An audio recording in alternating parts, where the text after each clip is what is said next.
All right, I'm going to call the meeting of the Batavia Planning Commission to order. Mr. Stewart, would you please call the roll? Mr. Wilson. Here. Ms. Agar. Here. Mr. Staton. Here. Mr. Edwards. All right, I need a motion to approve the regular minutes from December 16th. All right. Do I have a second? I'll second that motion. You weren't here, you can. Oh, I was going to say, I didn't think I could. Yeah, from the December. Mr. Wilson. All right, do we need to by roll or Just all in favor? all in favor? Aye, with one abstention.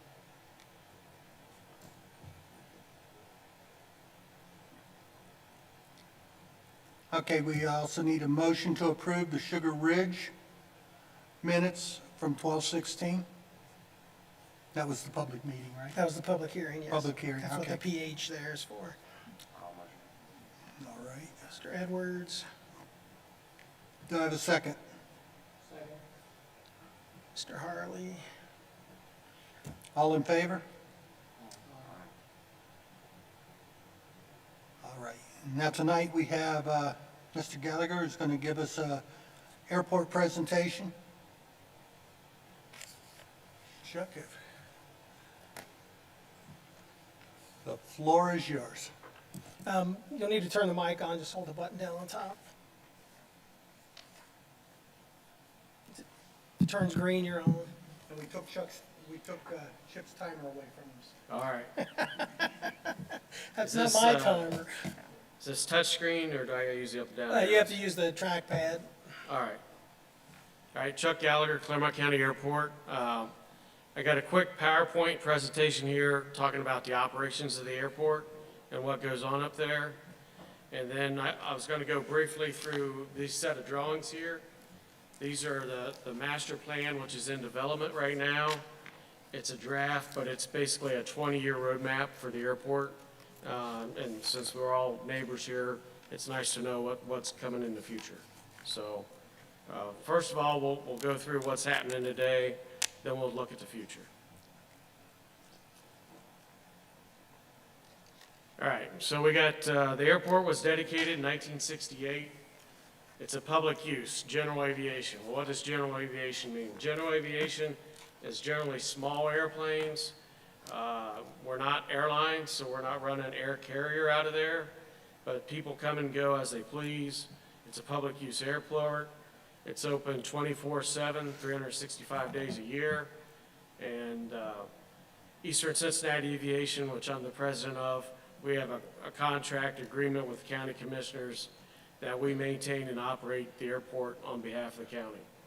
So when I say that, I do presentations like this. We cut the grass, plow the snow, maintain the runway lights, work on any noise abatement complaints, any noise issues.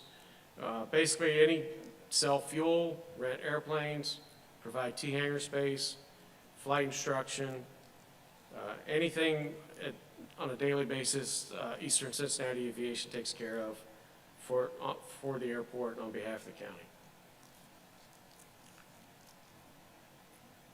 So, Ohio has 104 airports, and we're part of that. It's a great economic growth for the state of Ohio. As you can see, these were 2014 numbers. This is during the 2014 impact study, economic impact study.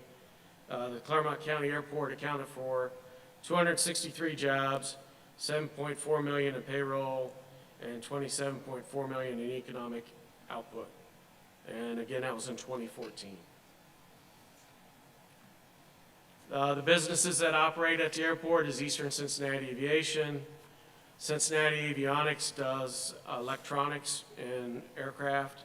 They're a Part 145 repair station.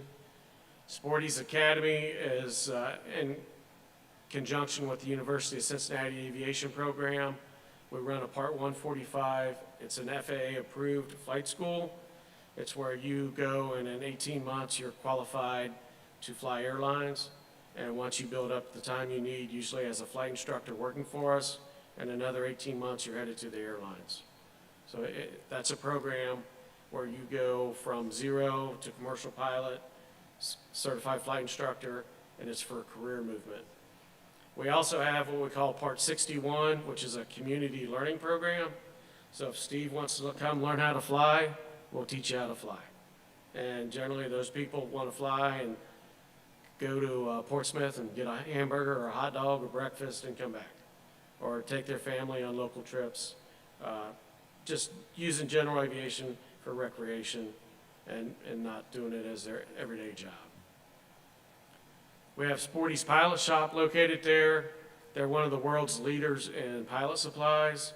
We specialize in aviation education, and then we supply pilots with headsets, all the necessary things you would need to fly, education materials, and so on. AirMod is a business on the field that does aircraft interiors. They've been around a long, long time, and they specialize in really specialize in the Beechcraft Bonanza, but they do all types of general aviation aircraft interiors. Select Aircraft Service provides maintenance on the field. So Select Aircraft Service, if you own an airplane, you got to have an annual inspection every year, and then you have oil changes, tires, brakes, and other preventative type stuff that Select Aircraft Service would do. We have the Tri-State Warbird Museum. If nobody's been there yet, I highly recommend you go. It's quite an honor to have it at our airport and have it here in the county. For what they have is amazing, and everything that they restore, they fly. They're flying the T-6 today, if you heard it. It was out doing some passes. Yeah, they circle over my house. Yeah, but they fly everything, and they fly it on a regular basis, which a lot of museums don't do that. And then we have Sandy's Air Park, which is a residential air park. So on the northwest corner of the field, you can have your house with your hangar attached to it and walk out and jump in your airplane and go flying. So we have over 150 based aircraft, generally small single-engine, multi-engine piston aircraft, some helicopters. We have capacity for 200 plus, and when we get into the master plan, you're going to see the future growth that's going to happen in the next 20 years. Right now, we do have about 250 active flight students, and last year we flew 13,000 hours just in the flight school, so that's about 50,000 operations. Every takeoff and landing is an operation, and then you take the 110 T-hangars that are based there, and the people that come and go, we get about 95,000 annual operations, which is pretty busy for an airport of this size.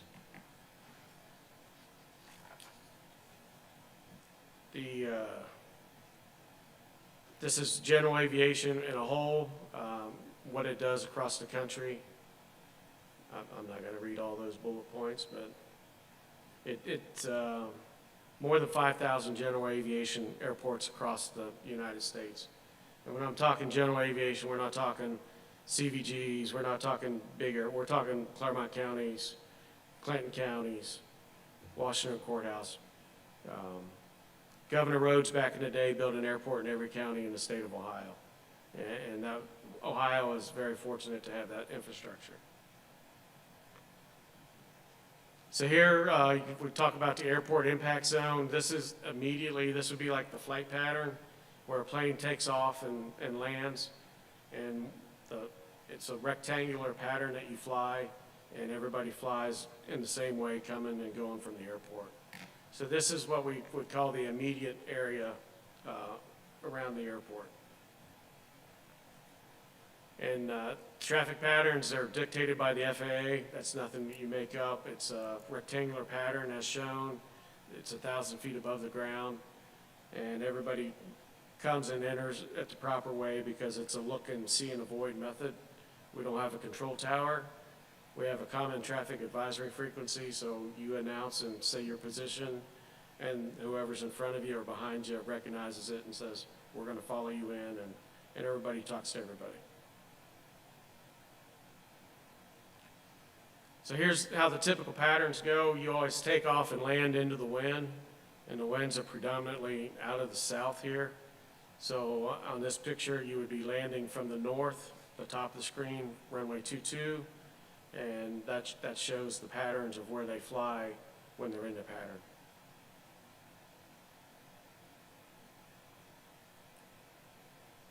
And we've talked about this this is more of a visual aid. I've talked about it in the prior meetings. We have grant assurances, so when you take federal money from the FAA, there's 20 grant assurances, and these are some that are something we got to consider when we're doing local zoning around the airport. So this is kind of informational, but we can't be make airport lighting. We talk about that. Hazards, creating bird strikes, the water hazards. And Chuck, these zones extend beyond Yeah, the physical property of the airport. right. They'll better on this set of Okay. drawings. We'll go through this Okay, next. okay. Yeah, so we'll skip. We'll get through this. So as grant assurance number 20 is hazard removal mitigation. We got to be really careful about retention ponds around the airport, attracting geese and other waterfowl. Compatible land use. There's a drawing in this set from the FAA which talks about compatible land use around the airport, what the FAA would deem compatible land use and non-compatible land use. And the compatible land use obviously is no interference with normal airport operations, and normal airport operations doesn't interfere with the land use, if that makes sense.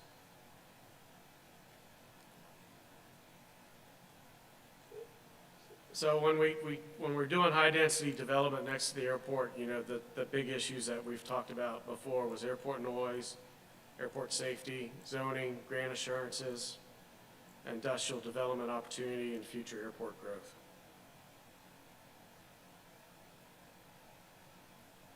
So I think we can move on to, that's the end of this presentation, Chip. Okay.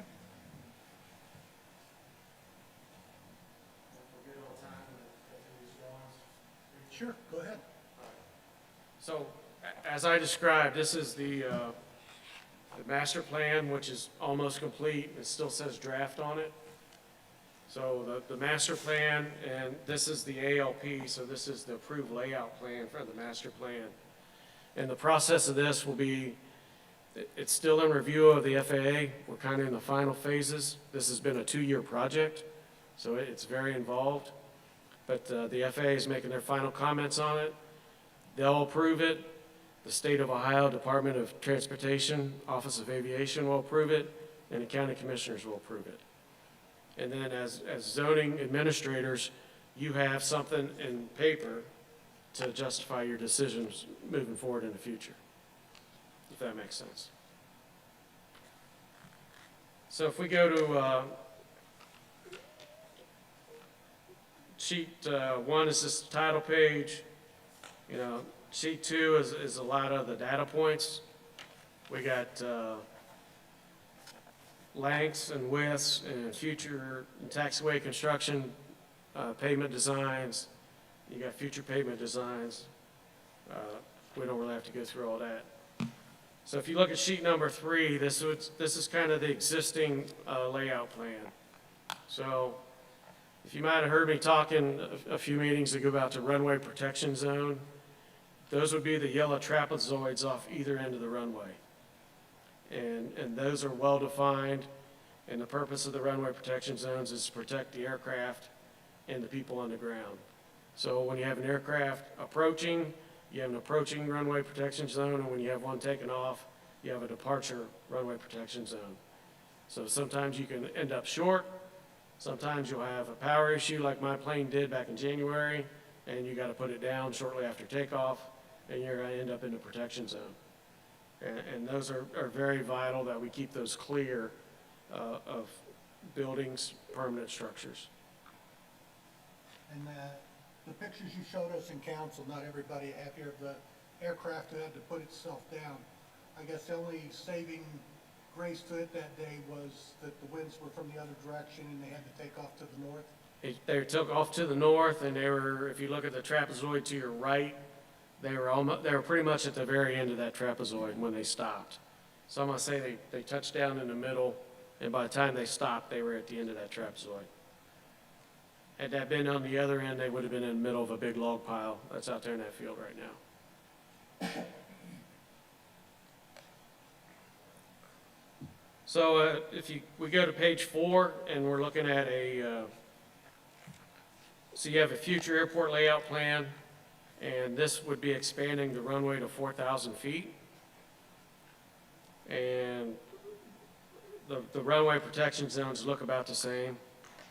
All the blue would be potential development of new hangars. You're going to see that Sporty's Drive, the main entrance to the airport, gets relocated. It comes in on the backside of Bad Tom Smith Brewing and ties in. That's because the existing drive is in the taxiway obstruction-free zone, and it'll have to be relocated. And that, on this plan, that's the option of where that's going to be relocated. So that's going to go through part of Black Rhino property. So if we're going to be building in there, we want to have some conversations. Don't want to have to take anything out. So then, sheet number 5, you go to the ultimate airport plan. So that's the one where it goes to 5,000 feet Taxiways get moved away from the runway because there's design criteria. The taxiway has to be so far away from the runway center line. And if you kind of think of this plan right here, this is a 20-year roadmap. So this is where the future will lie in 20 years. And it could get there quicker with private funding. But if it's realistically, it would probably take 20 years with federal funding. But there's some interest in private funding as well.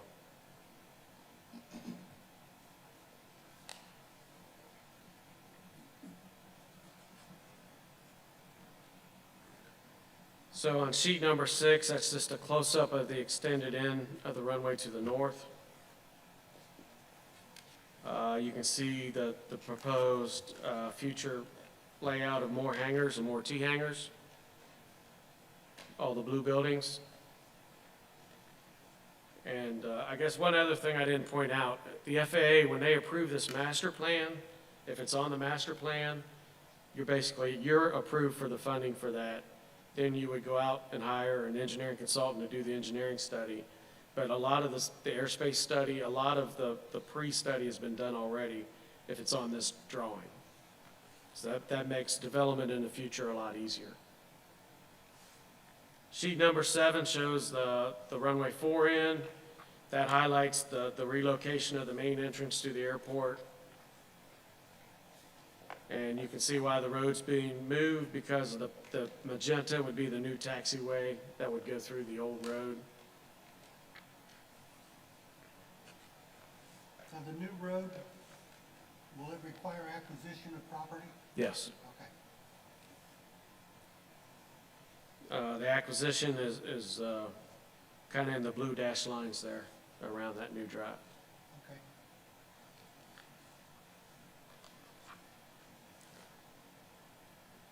Okay. Sheet number 8 kind of shows the details of the same end on the west side of runway 4. The one thing I'll point out here I think it's interesting is you see the little blue squares that say charging stations. This area is going to be set up for electric aircraft. So as you read about advanced air mobility, urban mobility, eVTOLs and VTOLs, this whole area right here is being reserved for the future development of electronic aircraft that will be coming in and out of the airport. Page number 9. So Steve, this would answer your question on the zoning. This is kind of what we refer to as the racetrack drawing. Okay. And that anything in that from the magenta racetrack into the center would fall under airport zoning.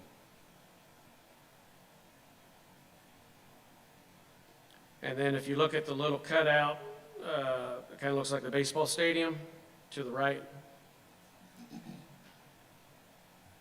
above the chart there. Does everybody see that?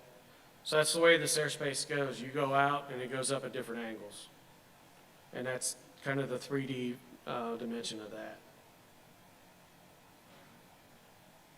So the critical is the red off either end of the runway. Those are the approach airspace zones. Then you have the yellow.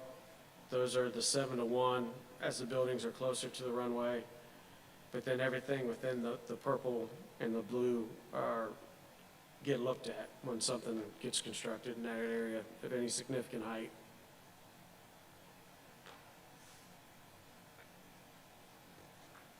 Sheet number 10 would show they actually did GIS surveys, so they went out and found all the obstructions around the airport. That's why I said this is kind of, a lot of the study has already been done. So the runway would be in the very center there, the white rectangle in the center, and then you can see the different yellow angled lines coming in on either end, or the different approach slopes. You have 34 to 1 and 20 to 1, and those are the different angles for the different approaches coming into the airport. And then all those little circles are obstructions. A lot of those are trees. Some of them are other items, but a lot of those are trees.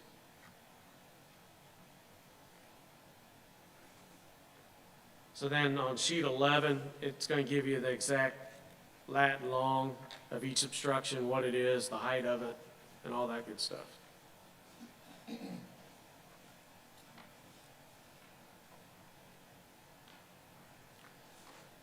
So sheet number 12, it's going to show a little in-depth view of the runway protection zone on the runway 4 end.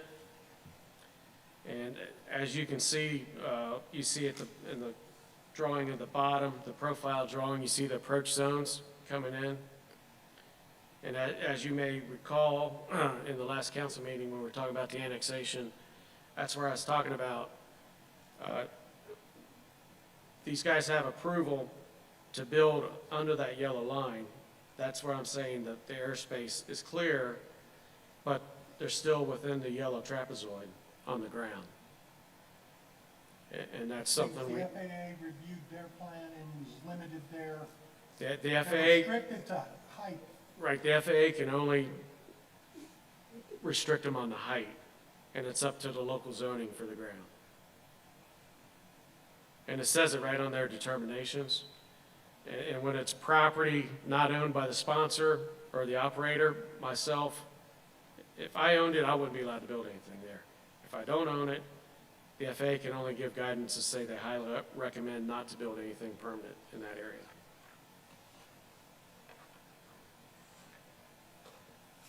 On sheet number 13, it's the same thing on the other end.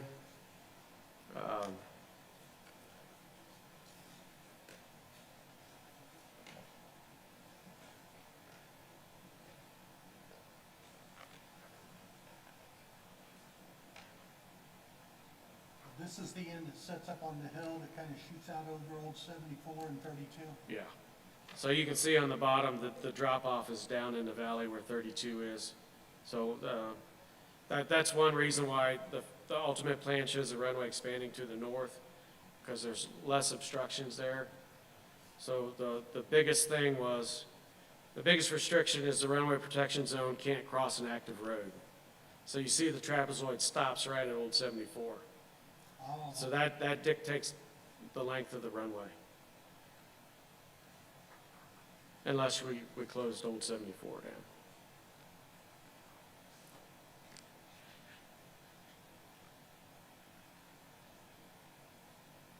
So on sheet number 14 is the same, but it's showing the ultimate length. It doesn't change much on runway 4. You have the two different trapezoids, the approach runway protection zone and the departure runway protection zone.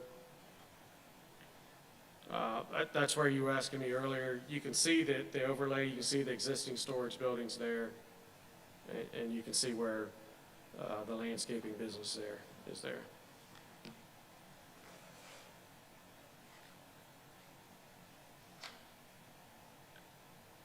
And then sheet number 15 is just the same on the other end.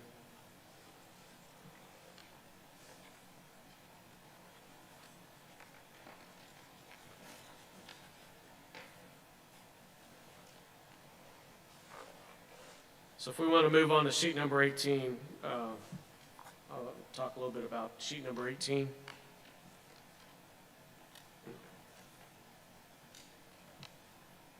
So that's called the FAA land use drawing. So back when we were talking about compatible and incompatible land uses, you can see, and at the time, this drawing, like I said, it's been a 2-year process, but you can see the area right behind Sporty's was still commercial industrial. So all the light blue is commercial industrial, the yellow is all agricultural, and you can see the industrial buildings. And so this is what the FAA would give guidance on compatible land use around the airport.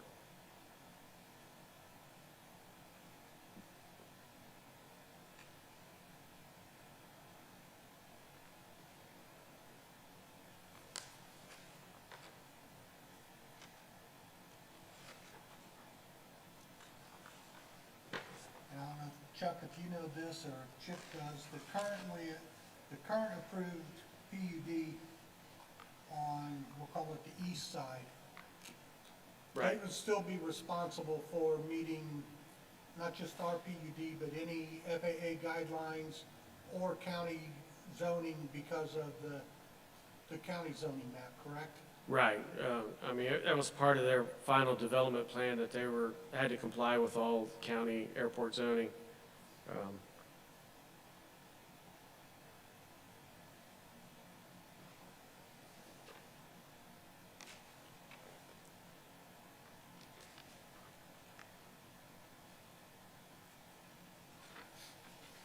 So then I guess we can go on down to sheet number 20, and that's kind of would be the clearest sheet. They've taken a lot of the overlay stuff off, but that would be that's a good illustration of the ultimate growth plan of the airport there, with the full runway expansion and all the different hangar development.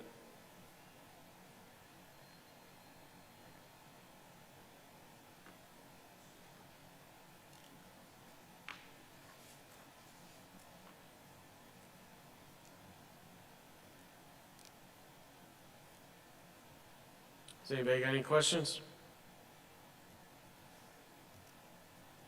Anybody got questions? I'm not sure I have a question, but I did want to clarify. You've had planes that have landed, like on the page 20, near the building that Beach's property is on, right? Right. I thought I had seen photos of. Yeah, I could have brought that I got another presentation on that one, That's but, okay, I just wanted to. so like where E10 is, on that drawing and behind E10, you know, half a dozen over the years. Okay. Chuck, I jotted down a couple of questions. I don't know how relevant they are to this, but there are a few things I'm kind of interested in. With the changes going on down at Lunkin, are you guys expecting to get pilots moving up here, or have some type of impact on your operations? Yes, that's a very good question. So that's kind of a big part of this. You see all this added hangar space here. Lunkin is out of hangar space. And the big operators are pushing out the little operators. And I don't segregate, I'll take little operators, it's fine. It's more economic growth for the community. So, that's why I got probably a 50-person waiting list on my T-hangars, because they tripled the price of their hangar rates down there, the T-hangar rates. So the small planes are moving up here, and by closing the runway, they closed the short runway down there. So if you're operating a smaller airplane, they're trying to mix you in and among the big jets. And if there's a jet coming in landing, they get priority, and they're going to tell you, you know, fly out and do a 360 and come back or whatnot. So, and I've got, that's when I mentioned that there could be some private funding opportunities, because we got some smaller business people that are interested in moving operations up here. And then the other question I had is,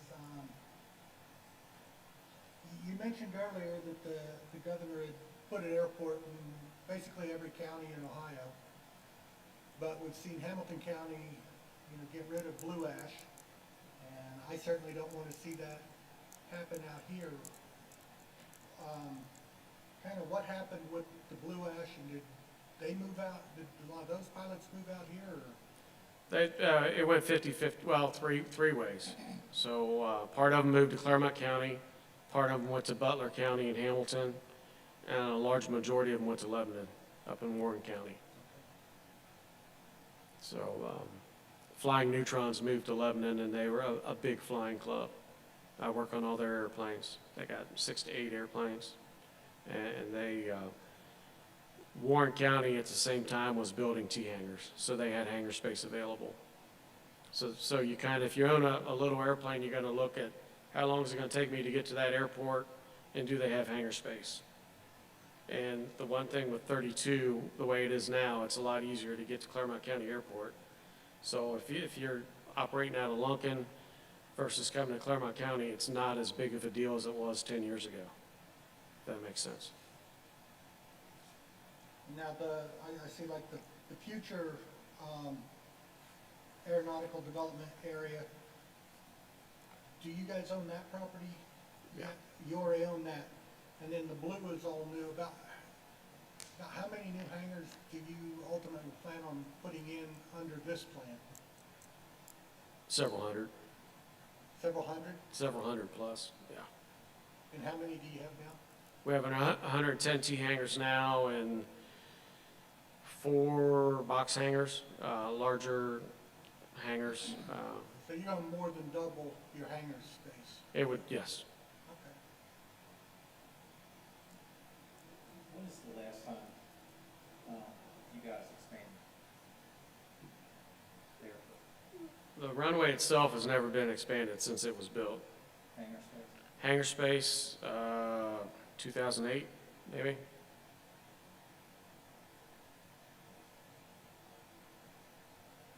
There's been taxiways built, but the physical end-to-end runway has been this way since 1969. And you added hangars in 2008? 2008, I believe was last time around there. Those were T hangars. How many hangars did you Last time we added,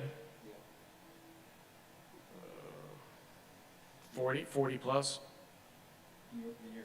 With this plan, it's gonna be how many? The T hangars,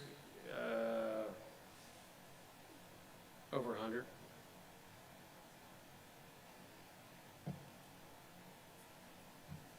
So a T hangar is what a private individual would keep their airplane in. So you want to say like a boat storage building. So a T hangar, you have private access to their hangar. There's a big door, a big bifold door, it opens up. And it's a T because the tail of the airplane goes back into the T and the wings are in the front. Oh, okay. And then they're nested. So you can get more in a footprint instead of being twice as wide. So that's why they're referred to T hangars. So if anybody is available, just stop by the airport and ask for me. I'd be happy to drive you around, give you a tour. A lot of times it's a lot easier. We talk about this stuff, but if you see it, it kind of makes sense. So more than happy to give you a tour anytime. And do you have any non-fixed wing aircraft out of here on a regular basis? We have helicopters on a regular basis, and we've had them based there from time to time. And I know down at Lunkin, they have quite a bit of drone facilities. Do you have any of that out here yet? Not yet, Okay. but that's why I showed that one area of the future AAM area. That would be manned in unmanned aircraft. Okay. I see where you were talking about the chargers for electric plane. When do you anticipate seeing those and where's the nearest airport that has electric airplanes? Springfield. If you go to Springfield, they have a charging station. Springfield, Ohio is kind of the footprint of the Beta has a factory there, and Joby, they're operating there, and they operate a bunch of drones out of there. They have a bunch of Wright-Pat funded money, so they have a huge hangar that they built that they operate drones as big as a single engine airplane out of that place. Any electric ones that want them? They have an electrical charging station there for private people to come in and charge as well. So we're part of, there's a group of about 10 airports here in the greater Cincinnati area. We meet quarterly, and it's be us and CVG and Lunkin and Butler County and Warren County and even Falmouth, Kentucky. There's a group of us. They established a grant through OKI, and they've already done this, our infrastructure study. So it's available, and that's why I said that area of the airport has 3-phase power, and the car chargers, the charging stations would be right on the fence line, so the cars could come to the public area and charge, and the airplanes would come up on the other side of the fence and charge. And that's going to happen sooner than later. So like I said, the design phase has been done already on capacity. The next step would be getting the grant money to put in some stations and blacktop. There'll be automobile charging stations similar to what we got grants for up at UDF. Right. That's part of that grant system that they're doing is you put it in a place where you can charge an automobile on one side of the fence and an airplane on the other side of the fence and get the max utilage out of the system.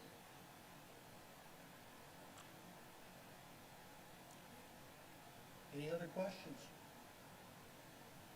Do you guys have any questions for Mr. Gallagher?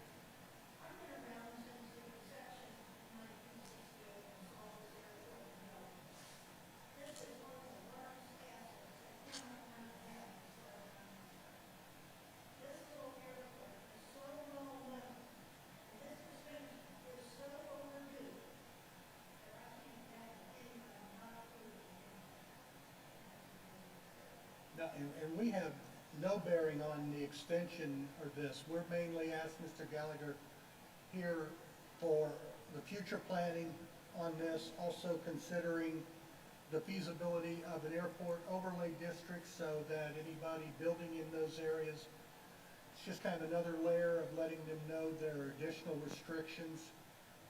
We already know that. I think the extension, I agree, was long overdue, and particularly with other airports getting more traffic than they control, can handle, and kind of reducing themselves to build lodging facilities.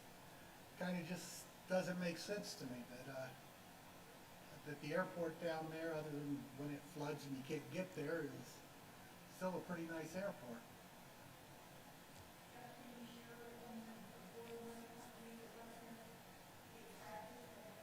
Right, so I've been at Sporty's 33 years when I first started. Before transmission plan, they flew a plane every day from Detroit, sometimes two.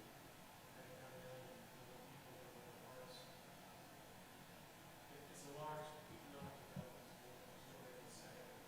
And now we're at 32 corridor, got the airport, got a factory right on the arena, and flying in, lots out there, new business, good business right. There's a lot more potential development. We're trying. And I believe the commissioners and the Port Authority are working on bringing more development out that direction of larger facilities that could benefit from having an airport so close by. So that is a benefit to me. So when we get to the ultimate field day, a lot of corporate aircraft, corporate operators have living units that they'll fly with living units, a light jet and such jet. They have their insurance companies, they have operating restrictions on how extraordinary they are. And that impacts that horizon.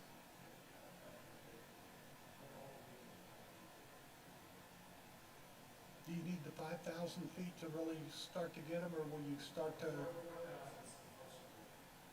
Okay. So the first expansion, we'll see a change in air traffic just from it.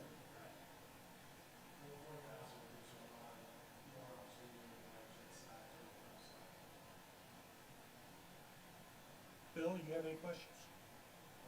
Anybody else?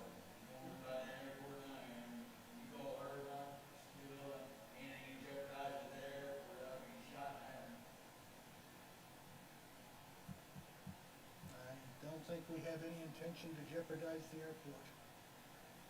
But thank you, Chuck. Thanks for coming and Thank you for having me here for the open invitation. Yeah. Thanks. Just have to hold it in until the light goes on.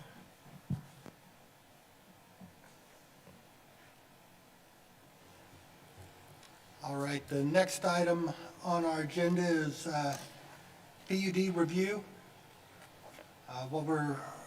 In the last council meeting, there was a motion to send for our committee to review the PUD section with changes, mainly dealing with changes to the final development plan approval process. To add something in there concerning traffic studies being required to be complete before they're sent forward. No more tentative approval pending a traffic plan. If you look at the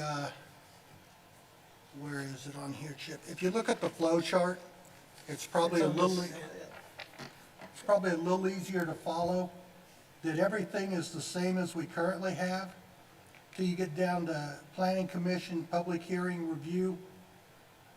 And that used to be Planning Commission, Public Hearing, and Final Review. Way it's gonna work, is proposed to work, is the review, and it'll come to us, we'll review it, but it will still need to go back to council for any final approvals. The final word will not be left, and it only has to do with PUDs, and it's because PUDs have such a great impact on the community. We wanted to be sure that council was seeing them and council was taking responsibility for the approvals before they became final.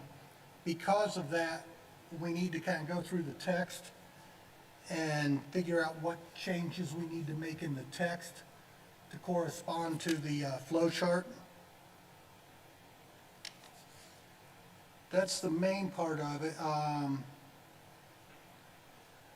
That's the part to do with PUD, so Chip, how do you want to handle that? But we'll have to kind of do a scrub of the PUD section to make sure that, like you said, it correlates with the new flow chart, if that's Right. gonna be the accepted flow chart, so. Well, let's go first and have a discussion on the flow chart and see what everybody thinks, and then, So just for some of the new people on the commission here, the way text amendments to the code work, or changes to the code, is the planning commission will come up with what they want to change. Then there'll be a public hearing called for the planning and zoning commission, so the public can give their input on it. And then once that's approved, then it goes to council for a public hearing where they accept the final text changes. accept, reject, or modify. Or modify, correct, yeah.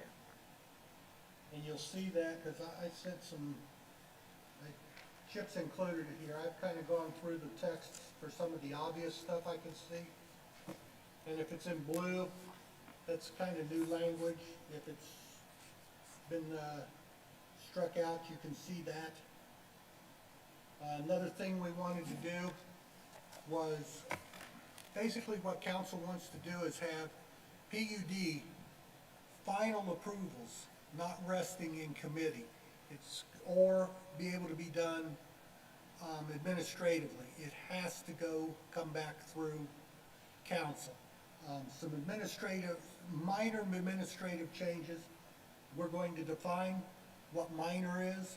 Primarily, that's going to be non-infrastructure items can possibly be approved administrative, but if we're moving roads and buildings and that's not minor. We're going to eliminate percentages. If it's an increase in density, it has to come back to council for any increases in density, not be able to say, well, it was under 10%, so it was approved either administratively or by planning and zoning. And again, this only pertains to PUDs, and that's because it has such a major impact, not just on the village, but on the broader community also.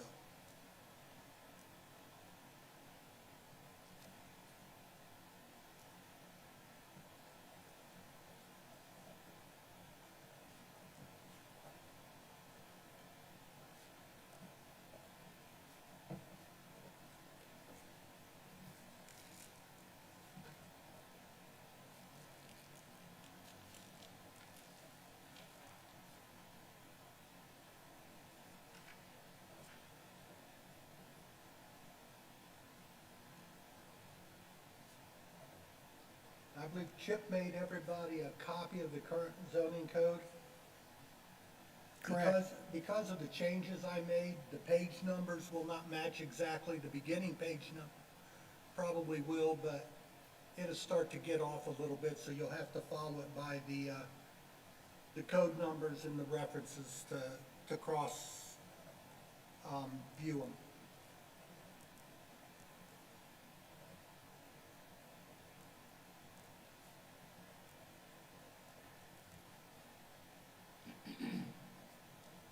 What I'd kinda like to do tonight, if we could, is, get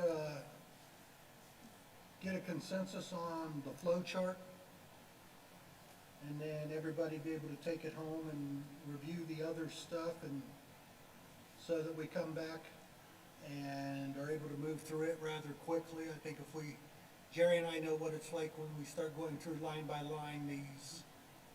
And there was at council a 60-day time limit put on here to send our recommendation back to council.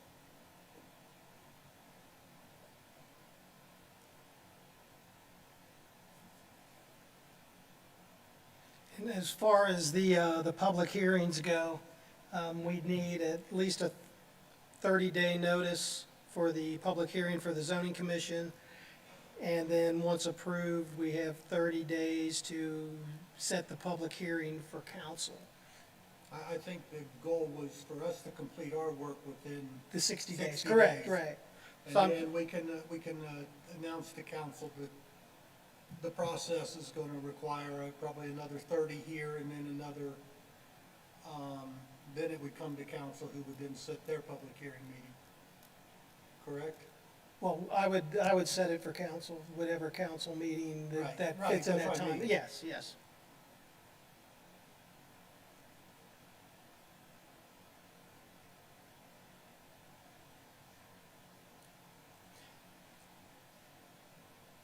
So if everybody's in agreement with the flow, the way it goes to get everything back to council for the final decision, it looks like the biggest thing that would need to be done is to define what that major and minor change is, so we know who's responsible for what, and then go forward with that. Yeah, on page 22 of the loose pages you were given with the new flow chart, equates to page 20 in the development review procedures. So you can kind of look at that and actually see what changes were made.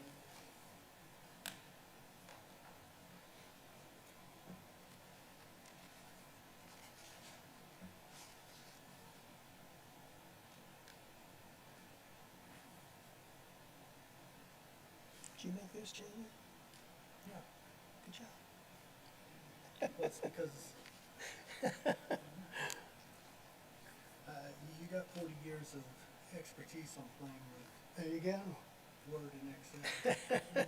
And this thing here is not full of 50 different text boxes Yeah. that don't Got match. that They're last graphite code, and oh my God. The only thing I didn't do is save this as a photo so that you could scale it and everything scaled Right. automatically, but that's easy enough to do.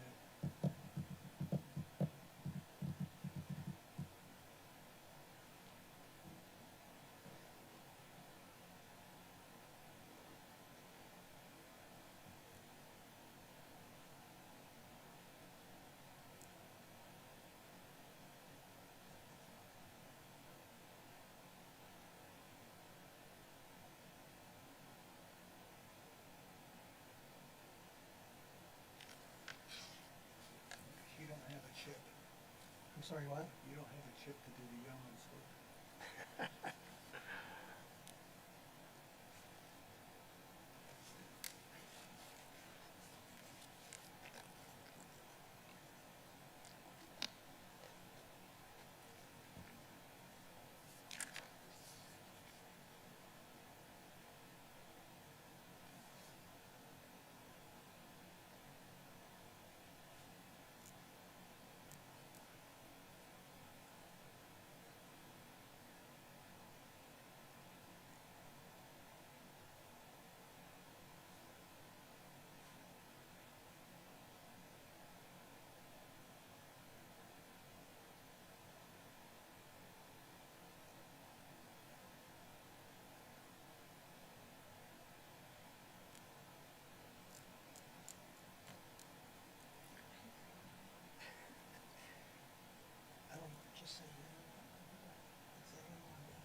the reading.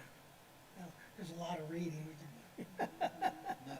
This is narrowed down to about 6 pages from about 90. Yeah.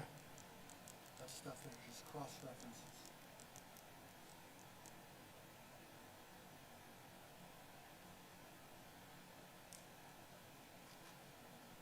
So is that page 20 your main change or your other main change? Page 20 from the old book, from The existing, the current zoning code. mainly the flow chart.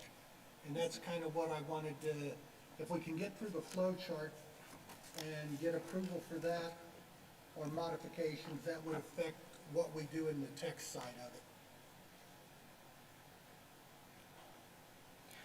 And if any of you need I'm sure everybody has Chip's email address. Lori's address and my address are on the village website. So you can Well, always. they were all copied on, everybody was on So the same everybody's email, got- should have so everybody's everybody's email. got everybody's, Email, correct. But again, just remember that you all can't do a reply to all, because then it's, could be considered a meeting. So you have, for public records, so if there's any questions, you need to submit them back to me. that'd probably be the Yeah, preferred way. is sending the individually, questions and to then Chip. I can blast it out to everybody. But you all can't reply to each other's,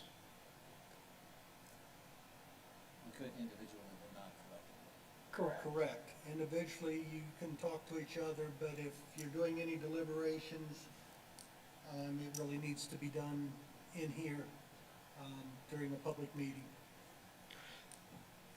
So if everybody's okay with adding these from the handout, what we'll need to do is everybody kind of needs to go back through the PUD portion of the code, and just get familiar with it. And then we can make that as one of the text amendments for, the change on how the process is gonna work. So this is just the final development plan, PUD approval process. We're just adding an extra step to it by sending it back to council for the final decision versus it ending with planning and zoning. Right, and we're taking out the planning commission review and decision and changing it to planning commission public hearing, review and recommendation of the regulating plan. As you see, I believe from here, what this ends up doing, it does increase the number of public hearings from 2 to 3. Correct. But I think the more public input we have on PUDs, the more important it is. And it also, like I've said, makes the final decisions responsibility. We'll still be making recommendations, and our recommendation can be to accept the plan, to modify the plan, which you heard us do, I think even at the recent meeting. Almost 100% of the time, there's gonna be There's modifications some to it. modification, or to vote to reject the plan. What we will not do is approve the plan. We'll just recommend it to council. And also, just for general knowledge, zoning commission can not approve a plan, and council can always approve it, even though the zoning commission recommended not Right. to approve it. Right. Because all the decision rests with council. So the And main- and even the final development plan now will do the same thing. Right, the key thing is the final development, so council won't be able to say, okay, we approve your general concept and send it back here for all the changes coming through. And as we've seen, like I felt in the December meeting, you all know that the changes were not inconsequential and should have had, council's oversight on it, and that's what this takes into place. Which changes? Defining the major and minor changes on what Defining would the have to go major and back to minor. council. So to me, an infrastructure change is a major change. A utility change, because that's more governed by, the county, maybe, we'd have to discuss and figure out the role on that. Landscaping changes, Unless you're maybe dealing with the, what do they call the thing on the front of all of these things lately that we have to approve? The signage. that Oh, they the put- monument The sign? monuments. Maybe council might want to consider that, maybe that might still be a minor change, but changing whether you can put, elm trees versus something else in front of the property based on the landscape plan, I'm comfortable leaving that with, administrative review.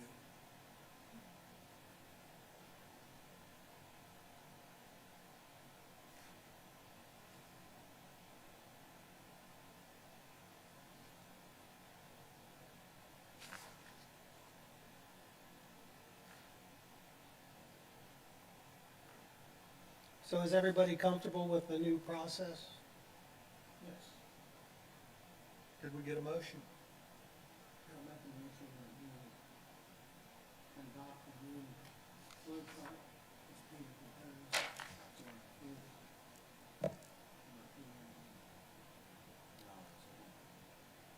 Hold on, don't get too fast. Okay. So it's the motion for the preliminary development plan, or the PUD final development plan approval process. We'll just call it that. Okay, approval process, put flow chart after it, as presented.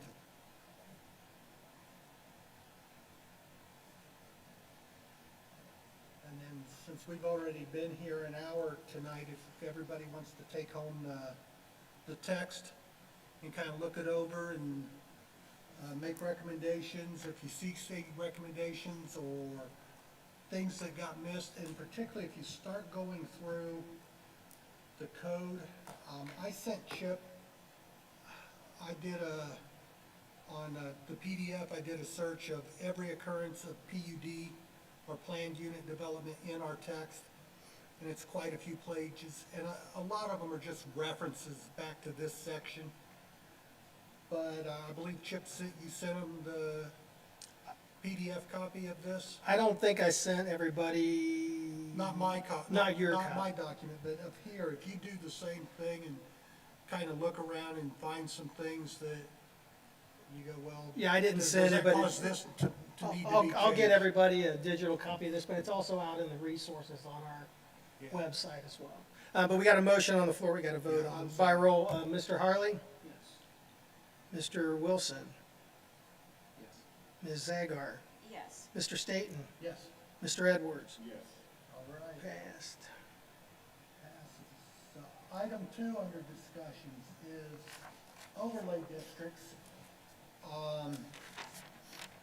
Mary and I have been here quite a long time, and we've had discussions over overlay districts. I believe at one time we were even considering defining PUDs as an overlay district instead of just as a separate zoning. But kind of want us to consider whether we want to use overlay districts, just in general, and get a good definition on what we would do and how we would use them.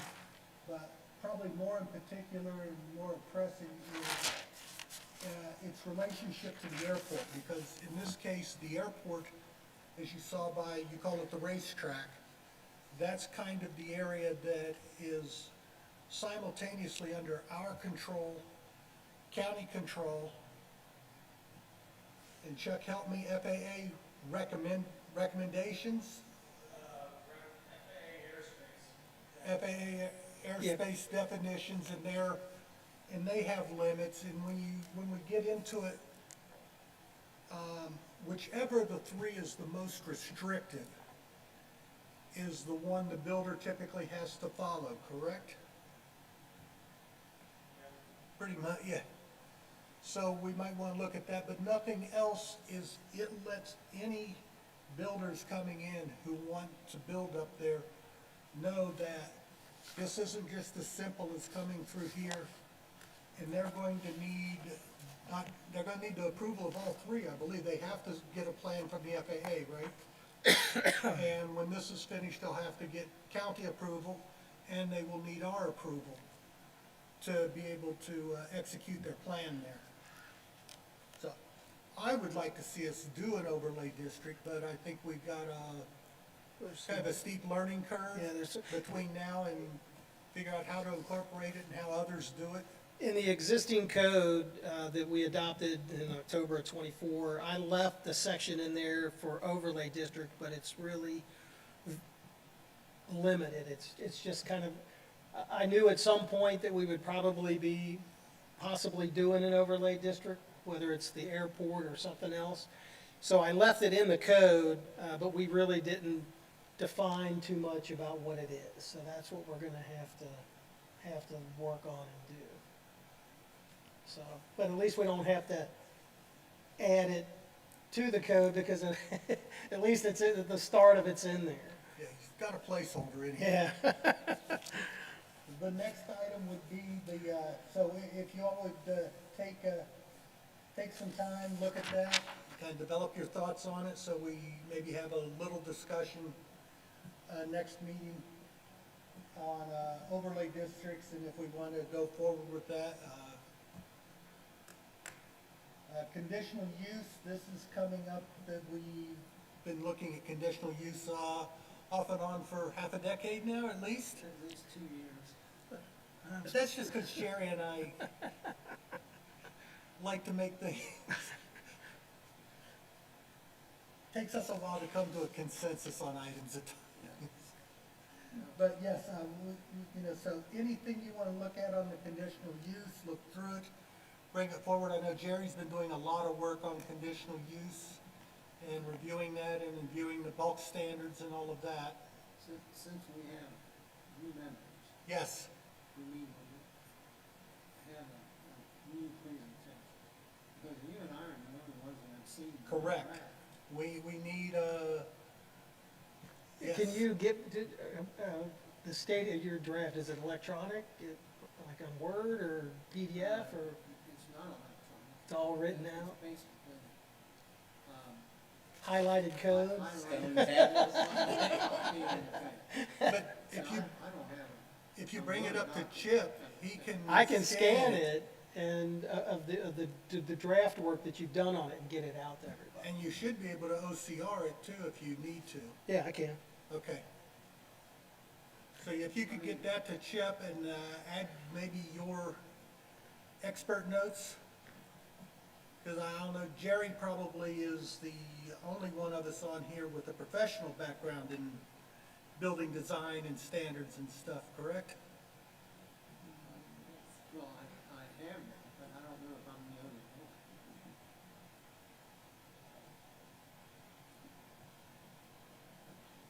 And the sign standards is one I'd mentioned back last year of us to look at that, mainly because if you remember, or if you weren't on here yet,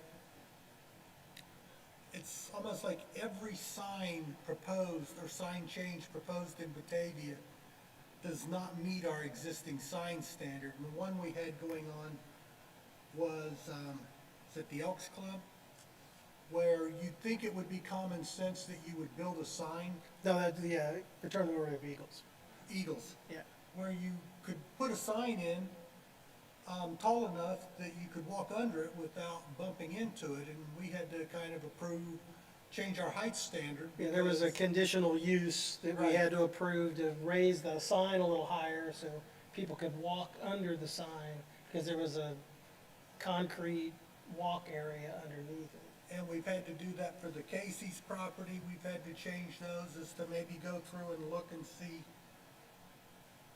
if our standards are appropriate, or maybe they need to be changed in some way so that it can be handled administratively for some of the simpler things, because I believe the Eagles, between us and the county, took over a year before they could take their sign off the ground and put it up in the air. And it just kind of seems like an unreasonable hindrance to business to me.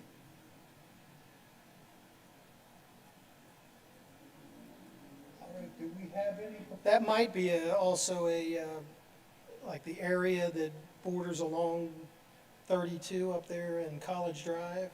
because Casey's wanted to get their sign higher so it could be seen from Correct. 32. So if we created an overlay district along like College Drive there for signs, that we could say that overlay district would say, well, instead of the maximum height being 20 feet, we could go 30 feet, or whatever the. Whatever. Whatever, yeah. I mean, that's things we have to look at, but our primary focus here is going to be the PUD review, and then we'll, so we can get that back to council, and then move on to the other stuff. As we kind of squeeze it in, you'll know that on evenings when we have public hearings and stuff, so that these meetings don't stretch way into the night, we usually just push a lot of the stuff over to the next meeting. But do we have any topics for future discussion? I'd just let you know that we probably will be getting a final development plan in May for the Bunnell Hill development that council approved in the January council meeting.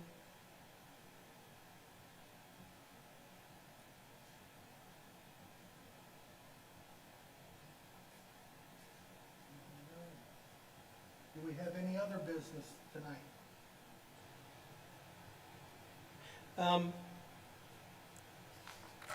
Do we want to look at considering maybe moving the Planning and Zoning Commission meeting up to 5:30 or 6 o'clock versus the 7 o'clock start? I know that some of the other committees have looked at that. Everybody, See, 7 o'clock for me was pretty helpful tonight. Okay. okay, Throw my 2 cents out there. that pretty well settles that, 'cause All right. we'd rather make sure we have Everybody here? a quorum here than be missing people a lot. All right, so we'll keep that at 7 for now. It's not really on here, but kind of part of any other, do we have any more comments out here, or any other things you think we should be looking at? One quick question. Mhm. As you're talking about the overlay district, I'm not familiar with the rules. If I build something at the airport, I go to the township and get something, right? Then you go to building permit. That's how you start it all. So let's say, Black Rhino has the industrial community there, they want to build a building. They come down here, do the zoning permit. Does that go to the public meeting or not? Yeah, so the 28 acres that Black Rhino's keeping, their plan is to build their factory for their trailers on 8 acres of that 28 acres that they kept. So the preliminary concept plan was already approved for that. So what they would do is they would put an application in for a final development plan with, and then that would come to the Planning and Zoning Commission. Under the current flow chart, that's where it would end, but there would be a public hearing for that. So any final development plan, whether it's under the current flow chart or the proposed new flow chart, would be issued for a public hearing, and then the Planning and Zoning Commission would approve or deny or approve it with modification. Right, Yeah. Because that's preliminary plans already done. Yeah, their preliminary plan was already approved back in, October, October last year or but something. Chuck, I want to build a bunch of storage buildings in RDC. And it's not a conditional use that falls within your zoning permit book. And there's no variances, there's no conditional use on the property.